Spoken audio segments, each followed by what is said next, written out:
습니다. 또 질의하실 의원께서는 발언 신청해 주시기 바랍니다. 이해양 의원 질의해 주시기 바랍니다. 네, 이해양 위원입니다. 문화관광과 문화관광 체육 이렇게 1년 동안 각종 대회 행사 추진하시느라고 수고하셨고요. 행정사무감사 준비 수고하셨습니다. 앞서서 이제 김준환 위원님께서도 말씀해 주셨는데 낙하놀이 문화재 지정, 도문화재 지정 부분은 우리 이제 국민들 입장에서 보면 자축할 일이고 담당 부서에는 축하를 드리겠습니다. 근데 이제 이렇게 지정이 됐는데 한번 이제 방송에 나오고 우리 국민들 자체에 이렇게 좀 널리 홍보를 했으면 좋겠다. 그런 생각이 개인적으로 들었습니다. 행정사무감사 시작하겠습니다. 93쪽 행정사무감사 자료. 덕유산 의병길 걷기 행사에 대한 소극적인 추진에 대해서 질의하겠습니다. 의병길 걷기 행사를 하는 목적이 뭐라고 생각하십니까? 정인께서는? 저희가 자라난 청소년이나 지역에 있는 저희 국민들에게 의병에 대한 것들을, 역사적인 것들을 알 수 있도록 이렇게 저희가 홍보도 하고 체험도 할 수 있도록 하기 위해서 하는 걸로 알고 있습니다. 2012년부터 지금 5회를 실시했네요. 매년 8월 15일 날 하는 거잖아요. 그렇습니다. 5년 전에 시작할 때는 참가 인원이 222명이었어요. 지금 5년 후에 95명, 이렇게 반 이상 줄었거든요. 이거는 어떤 이유에서 이렇다고 생각을 하십니까? 저도 여기 올해 참가를 해봤는데, 저희 시기적으로 이제 너무 뜨거운 날씨였고, 홍보도 미흡했고, 이 참여자가 전부 학생들이었습니다. 그렇다 보니까 일반인 참여가 좀 조조했습니다. 그래서 참가는 일반인도 하고 청소년도 학생들도 하는 거잖아요. 네, 일반인은 일부만. 올해 8월 15일 날 행사장을 갔을 때 이 행사를 억지로 하는 것 같은 그런 느낌이 들었어요. 그래서 하려면 확실하게 해야 되는데 별 의지가 없이 대충 하면서 기념품 나눠주고 그렇게 하고 계신다. 그런 부분이 좀 안타까웠어요. 근데 본 의원은 이 덕유산 의병길 이런 부분은 우리 무주에서 내용을 갖춰가야 될 부분이라는 생각에 사실은 좀 중요하게 생각을 하거든요. 근데 이번에 2016년도에 사업 내용을 보면 안국사, 적상산성, 여올교회 이렇게 탐사를 했어요. 이게 의병길하고 관계가 있습니까? 저희가 여올교회 3.1 운동이죠. 네네. 문화탐방으로 시행을 했습니다. 사실은 의병길을 가려면. 그러니까 이 행사의 본 행사의 목적과 취지에 맞지 않게 그냥 이렇게 때우기식으로 예산을 사용하고 있다. 그런 생각입니다. 어떻게 생각하십니까? 네, 맞습니다. 의병이 있는 곳으로 가서 체험할 수 했어야 되는데. 의병이 활동했던 어떤 산악 지형이나 이런 부분들을 우리가 이제 탐사하면서 설명도 듣고 그런 애국심, 지역에 대한 어떤 그런 자부심 이런 거잖아요. 그런 걸 함양하기 위해서 하는 거잖아요. 근데 이렇게 하면 차라리 안 해야 될 행사를 이렇게 굳이 행사를 이렇게 노려서 할 필요는 없잖아요. 앞으로 어떻게 하실 생각이십니까? 내년부터는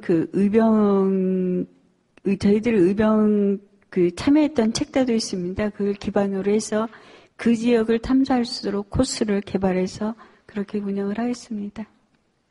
계속 사업은 하실 생각이신가요? 저희가 대한민국 의병도시 협의회 회원으로 가입돼 있습니다. 그렇죠. 의병도시 협의회 회원으로 가입돼 있는데, 그게 작년에 올해 2016년부터 예산이 잡혔었잖아요. 네. 거기 의병도시 협의회에서는 어떤 뭘 하기 위해서 그렇게 협의회를 구성한 거예요? 저희가 이제 그 의병도시 회원 가입을 하고 제천이 올해는 주모도시였는데 이게 의병에 대한 것들을 더 이제 자꾸 사라져가기 때문에 이런 것들을 더 활성화시키고 체험할 수 있는 프로그램도 만들고 전국적인 행사도 유치하고 이런 것들을 하고 있습니다. 그러니까요. 그럼 이제 이런 걸 우리가 하고 있잖아요. 지금 하고 있는 데서 의병도시 협의회가 생겼잖아요. 그러면 이제 그런 부분들 연관시켜서 충분히 이렇게 적극적으로 추진해야 되는 부분인데 의병도시 협의회는 2016년부터 이렇게 가입을 했으면서 의병길 걷기 행사는 소극적으로 하고 있다. 억지로 하고 있다. 그건 좀 모순되는 거잖아요. 그죠? 교모회는 그 프로그램을 만들어서 전혀 홍보를 하지 않고 있어요. 8월 15일이면 학생들 방학이잖아요. 그럼 사전에 홍보를 해야죠. 사전에 홍보를 하고 학교마다 역사 교사들도 이걸 행사를 한다는 걸 모르셔요. 그러면서 계속 매년 그냥 이렇게 간섭적으로, 관례적으로 그냥 이렇게 하기만 하고 기념품 나눠주고 의병길하고 관계없는 곳을 탐사를 하고 그렇게 하고 있습니다. 이 행사가 2012년도에는 혹시 이제 그 증인께서 아실지 모르겠는데 2012년도에는 국내 3대 강복절 청소년 행사로 선정이 되었고요. 2013년도에는 한국관광공사 호국의 달 여행지로 선정이 됐고 2014년도에는 보훈청 청소년 호국체험 행사로 선정이 됐었어요. 혹시 알고 계십니까? 2012년 거는 알고 있습니다. 예, 2012, 13, 14 이렇게 선정이 돼서 좋은 이렇게 성과가 있었는데 15년부터 점점 이렇게 퇴색돼 가고 있는 거예요. 그래서 좀 안타까운 마음이 들고 우리 덕유산이 임진왜란의 어떤 그런 의병 활동 마지막까지 싸워낸 곳 구한말에도 역시 마지막까지 버텨낸 곳이고요. 이런 덕유산의 의병 역사를 좀 목적과 취지에 맞게 이 행사를 잘 맞춰서 내용을 좀 채워주셨으면 좋겠다는 그런 생각을 합니다. 그렇게 해주시겠습니까? 네, 그렇게 추진하도록 하겠습니다. 그러면 의병도시 협의회에서는 이런 어떤 지역별로 지자체별로 돌아가면서 어떤 의병의 역사에 대한 어떤 이렇게 사업 이런 것들을 구상하고 계시나요? 이게 아직까지는 돌아가면서는 아직 없고 주모도시가 되면 그 지역을 탐방하는 걸로 그렇게 해가지고 진행을 하고 있습니다. 우리 무주 덕유산이 함양, 거창, 이렇게 장수 이렇게 묶여서 이제 의병 그런 역사가 있잖아요. 그죠? 이런 부분들을 우리가 좀 열심히 해서 의병도시 협의회에서 어떤 걸 할 때 우리가 좀 선점을 하고 무주를 홍보할 수 있는 그런 기회를 가졌으면 좋겠습니다. 네, 알겠습니다. 그리고 행감 자료 91페이지요. 반딧불 축제 외국인 초청 입국 문제에 대해서 질의하겠습니다.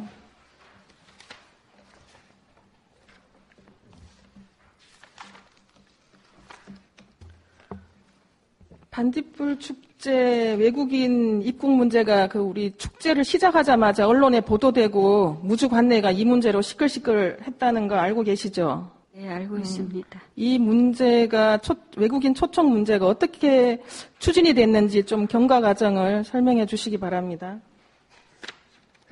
당초에 저희 축제가 이제 축제 외국인 수가 상당히 적습니다. 그래서 반딧불 재전위원회에서도 외국인 유치를 위해서 많은 노력을 기울이고 있는데 여기 저희 호롱볼 마을에는 수시로 외국인들이 오고 있습니다. 그래서 이게 거기에 귀농하신 분 한 분이 미국의 문화원 코트라로 계시던 분이 있어가지고 그분이 외국인을 수시로 초청을 하는데 원래는 이걸 태권도 9월 4일 날 태권도 대회 때 유치를 한번 해보자 해서 기획을 했던 걸로 압니다. 그래서 저희 그때 이제 태권도원 쪽에서는 그런 행사 계획이 없다고 하니까 그럼 우리 반딧불 축제에 한번 이분들을 유치했으면 좋겠다. 그래서 저희한테 먼저 온 것은 아닙니다. 문화원에, 아니, 우리 반딧불 제전위원회 가서 이제 협의를 5월 말에 저희가 원래는 이런 후진국이 아니라 선진국 11개국에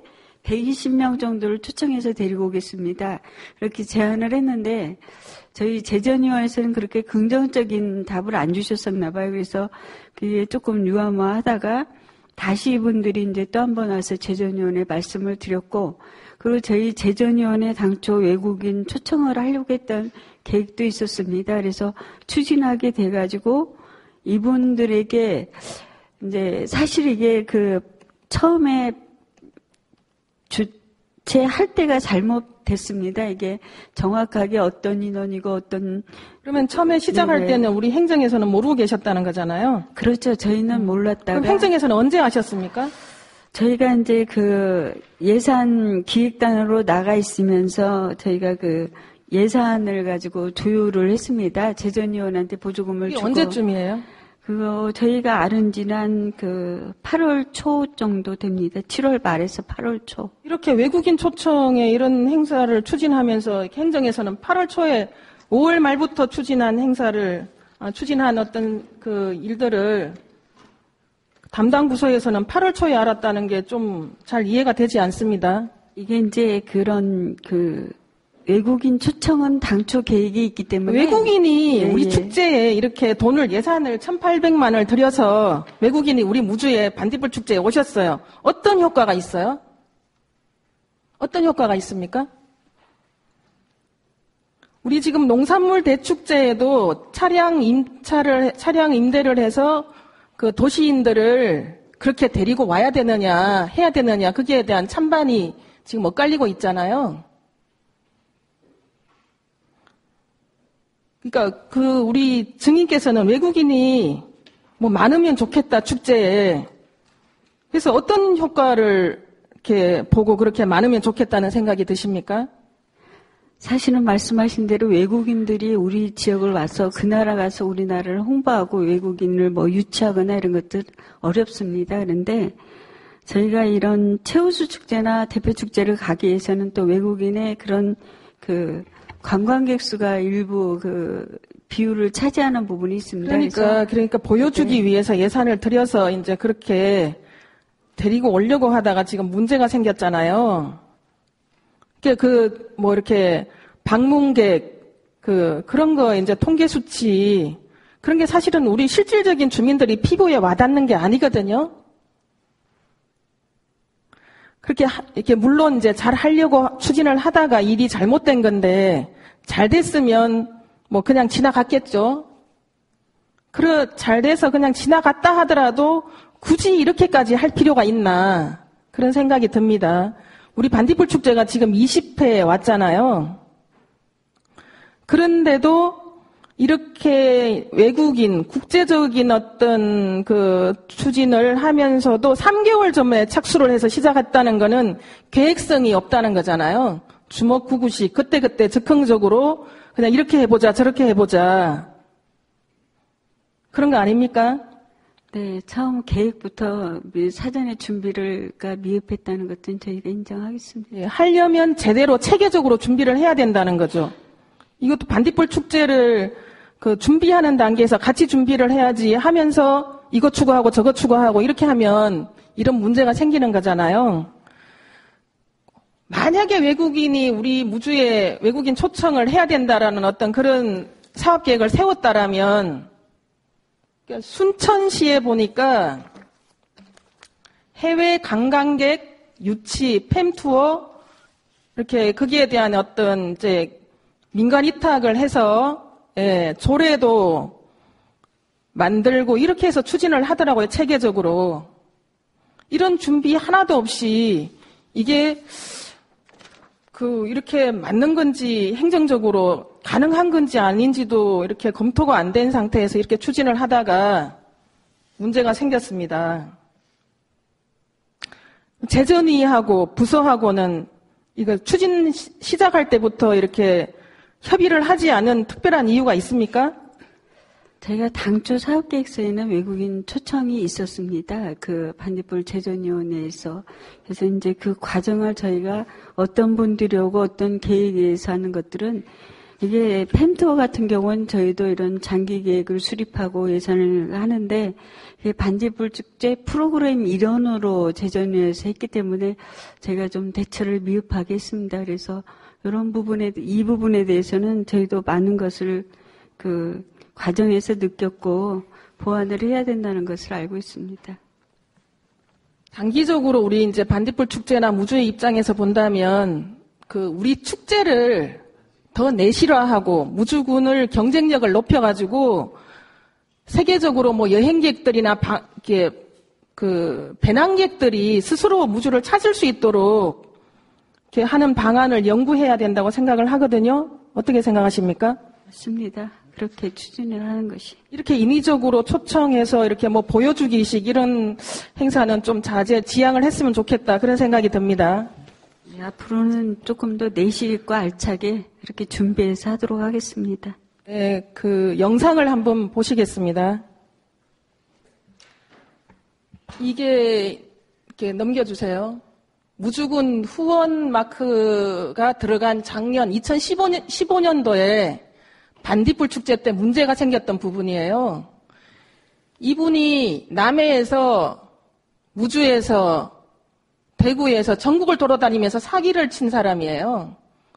무주군 주민들도 일부 피해를 당하고 물질적인 피해를 당하고 소송을 하고 그런 상황이 벌어졌어요. 그런데 2015년도 우리 연예인 섭외하고 무슨 공연 같은 거 하면서 되게 아슬아슬하게 이분 때문에 진행을 한 걸로 저는 이렇게 옆에서 지켜봤거든요. 그런데 이 부분하고 지금 원래 외국인 초청 문제하고 이 부분에 연결된 고리가 같은 사람이에요. 혹시 아십니까? 저희가 그거는 모르겠어요. 그래서 2015년도에 이 행사로 인해서 무주군 주민들이 피해를 입고 사기를 당하고 그렇게 하고 무마하고 갔어요. 무주군에서는 사실 뭘 대책을 세웠는지는 잘 모르겠는데 무주군 후원 마크를 저렇게 승인을 해줬단 말이에요. 거기 제안서에 보면 2016년도 올해 외국인 초청 이걸 추진한 연결고리하고 저 행사를 추진한 연결고리하고 같다고요. 왜 이렇게 위험하게 우리가 무주의 축제 가장 중요한 축제를 이렇게 위험하게 진행을 하는지.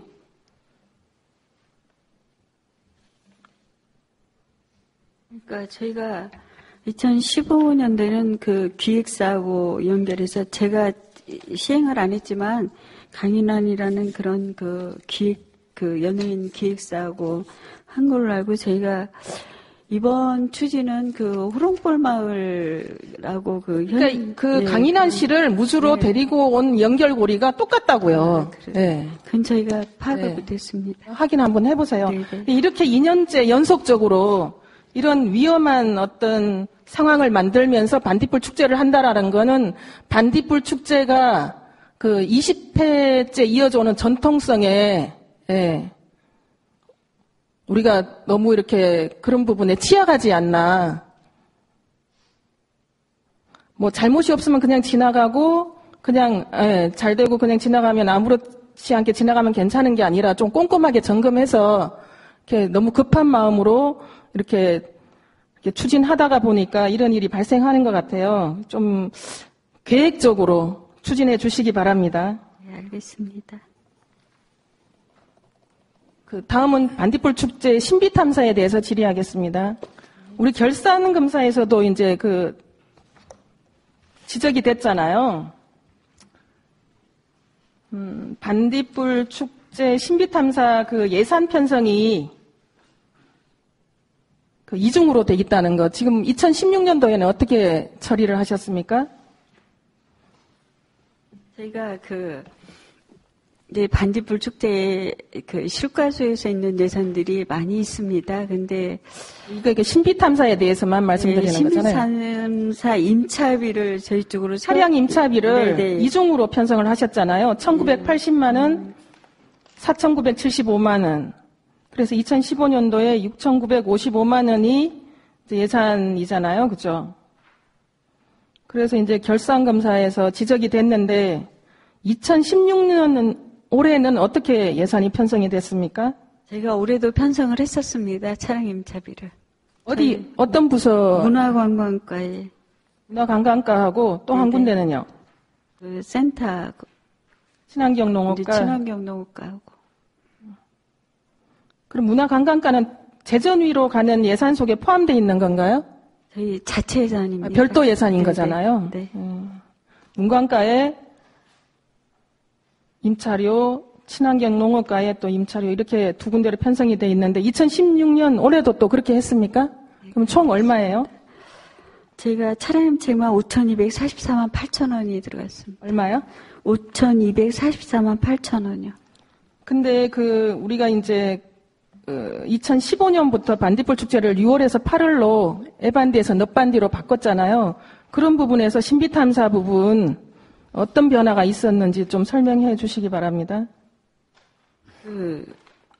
6월에도 저희가 반딧불 축제는 지금 6월하고 8월하고를 교체한 것이 이번 분이 아니고 당초의 시작은 네. 8월에 시작을 했었습니다. 그런데 이게 처음에 시작할 네, 때. 그랬는데 근데 아니 최근에 이제 6월에서 8월로 변경을 하고 나서 신비탐사의 어떤 이제 추진 성과는 어떻게 보고 계십니까? 이제 반딧불이가 이제 6월은 에반디고 9월은 늑반디입니다. 그런데 6월에 반딧불이는 이제 출연 개체수가 많아도 좀 빛이 약하고 9월은 출연 개체수가 조금 적더라도 빛이 강하고 여기다가 이제 저희들 농산물이 또 이 시각에 나오기 때문에 주민 소속도 함께 하자는 그런 의미에서. 그거는, 그거 말고 신비탐사에 한해서만. 네. 그렇게 함으로써 신비탐사 참가 수가 어떻게 변화가 있었고. 네. 이제 그런 것들을 알고 싶은 거예요. 신비탐사는 매년 늘었습니다. 네. 지금 6월에서 8월 달로 이제 변경하고도. 네네. 네.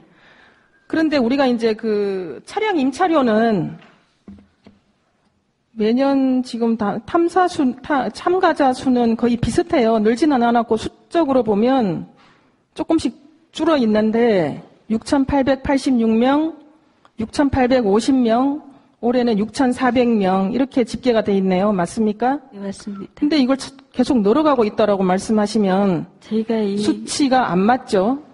저희가 2016년도에는 신비탐사를 우기로 인해 가지고 여기를 시행을 못했습니다. 며칠을. 그래서 약간 근데 그거를 그냥 막연하게 늘어났다라고만 하시면 수치에 나오는 대로 말씀하시면 되잖아요. 그죠? 네.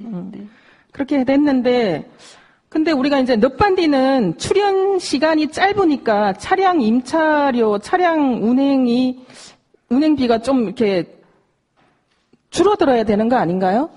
상식적으로 봤을 때. 근데 예산은 늘어나고 있잖아요. 그죠? 많이 늘어났거든요. 2014년도에는 4,200만 원, 2015년도 6,900. 그것도 이중으로 편성을 해가지고 그렇게 운영을 하셨어요. 예산이 늘어난 이유는 뭐 어떤 특별한 이유가 있을 것 같은데 어떻게 생각을 하십니까? 저희가 반딧불 신비탐사는 인터넷 접수라고 현장 접수를 합니다. 그래서 15년도에 이제 이렇게 늘어나게 된 것들은 그때 이제 기존에 계약했던 버스가 모자라가지고 추가로 이제 하면서 이렇게 6월에서 8월로 이제 변경한 시점이 15년도잖아요. 네네. 우리가 이제 넛반디는 출연 시간이 짧으니까 운행이 줄어들 것 같은데 그렇습니다. 차량 임차료는 반대로 늘어났다고요. 예. 그거는 네. 어떻게 분석을 하십니까? 그게 말씀하신 대로 6월에는 차량을 2번을 회전할 수 있는 시간적 여유가 있습니다. 그런데 9월 반딧불이는 한 번 일에 갔다 오면 다음에는 갈 수 없기 때문에 그러니까 시간대에 몰입하다 보니까 이렇게 늘었습니다. 6월에 할 때는 차량 임차료가 늘어난 이유가 그런 것 같아요. 6월에 할 때는 한 대가 여러 번을 운행을 했고, 네. 이제 8월로 옮기고 나서는 동시에 집중적으로 많은 차량을 투입을 해야 되는 그런 상황인가요? 그렇습니다. 이런 게 이제 좀 설명이 돼야지 예산이 늘어난 이유가 제대로 분석이 될 것 같아요. 올해는 그 반딧불 탐사를 하면서 혹시 민원이나 이런 것들이 어떤 게 있었나요? 저희가 신비 탐사에는 그렇게 큰 민원은 없었습니다. 그 마지막 그 축제 끝나는 주말에 갈골 쪽인가 차량이 한꺼번에 되게 많이 들어가가지고 반딧불이를 못 보고 왔다고 네. 이렇게 그 안내하시는 분들이 많은 욕을 먹었다 그런 이야기가 맞습니다. 있었거든요. 네. 차량이 한꺼번에 20대씩 이렇게 들어가나요? 너무 한 지역에 이렇게 많이 가다 보니까 그 시간은 짧고, 근데 그 지역이 그 전날은 굉장히 많은 개체수가 있었는데 그날 어떻게 작아가지고. 그러면 그렇죠. 네. 이게 반딧불이라는 게 순간순간 바뀌잖아요. 네네. 그러면 미리 거기 현장에서 관리하고 안내하시는 분들이 대기하고 있잖아요. 그럼 그런 분들이 미리 분석을 해서 오늘은 반딧불이가 없으니까 많이 나오는 지역으로 갔으면 좋겠다라는 어떤 뭔가 이렇게 조정하는 시스템 이런 게 안 움직인 거예요? 이제 여기서 출발은 조금 시간이 걸려서 미리 했고, 그리고 그 출연은 또 그 지역에 도착해야만 출연 시간을 조금 이르게 갑니다. 저희 신비탐사가. 그래서 그때 출연 시기에 맞춰서 가다 보니까 이게 사전 그런 것들을 파악이 안 돼가지고. 반딧불 축제 네. 주가 이게 신비탐사잖아요. 그죠? 반딧불이를 보려고 오는 거니까 어떤 부분에 순간순간 대처해서 좀 빨리 차량을 나오는 쪽으로 움직이게 하고 이런 시스템, 그런 대처 시스템을 좀 이렇게 순간 맞게, 그날 맞게, 그 시간에 맞게 좀 이렇게 조정할 수 있는 시스템을 마련하셔서 이렇게 이런 민원들이 안 생기게 이렇게 추진해 주시기 바랍니다. 그렇게 하겠습니다. 이상으로 본의원의 질의 마치겠습니다.